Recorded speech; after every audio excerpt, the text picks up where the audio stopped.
ငါမကြည့်သေးချက်ချိုချင်ချက်နီးလေးမျှဝေပေးပါမယ်ရှင်အဆက်ကြရင်တော့ငရုတ်သီးလော်တောက်လေးဝါလို့ရတယ်လို့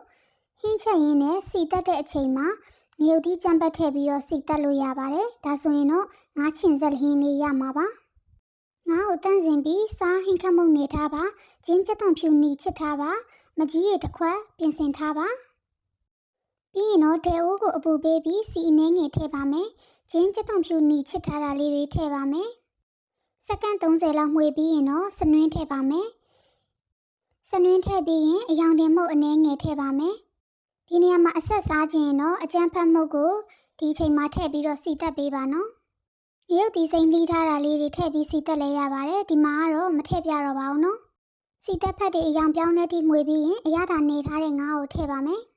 ပြီးရင်တော့အထက်အောက်လေးခပ်ဖွားဖွားလှိမ့်မှွေပေးပါမယ်စီပူထဲမှာငါးရဲ့အပေါ်ရန်အကျော်အသားလေးတွေတင်းလာတဲ့အထိကိုခပ်ဖွားဖွားလေးမှွေပေးပါအိုးမကတ်အောင်1မိနစ်ခွဲ2မိနစ်လောက်တည်တည်ချာချာဖွားဖွားလေးမှွေပြီးရင်တော့ရေဖန်ခွက်တစ်လုံးစာလောက်လောင်းထည့်ပါငါးရဲ့အပေါ်ရန်အသားလေးတွေတင်းနေပြီဖြစ်တဲ့အတွက်ငါးကြေမှာစိုးရင်စရာမလိုတော့ပါဘူးနော်ငါးရဲ့အသားတွေကနူးညံ့နေဖြစ်တဲ့အတွက်အချိန်ကြာကြီးကြိုချက်စရာမလိုပါဘူးရေထည့်ပြီးရင်လည်းခပ်ဖွားဖွားလေးထပ်မှွေပေးလိုက်ပါပြီးရင်ပြင်ဆင်ထားတဲ့မကြီးရည်ကိုလည်းနည်းနည်းလေးထည့်မှွေပါမကြီးရည်ထည့်တဲ့အခါမှာအများကြီးမထည့်မိပါစေနဲ့နော်နည်းနည်းလေးချိန်ပြီးတော့ထည့်ပါငါးချိုချင်လေးချက်မှာဖြစ်တဲ့အတွက်ကိုစားနိုင်တဲ့လောက်အနေထားလေးထည့်ပေါ့နော်အဖုံးအုပ်ထားပြီးစီပြန်လာတဲ့အထိဆက်တယ်ပါအလွန်ဆုံး3မိနစ်လောက်ဆိုရင်ကျက်ပါပြီနော်အခုလိုစီပြန်လေးဖြစ်လာပြီဆိုရင်အရသာမီးပြီးတော့အိုးချလို့ရပါပြီအရေးကြီးဆုံးကငါးကိုခပ်ဖွားဖွားလေးမှွေပေးဖို့ပါပဲနော်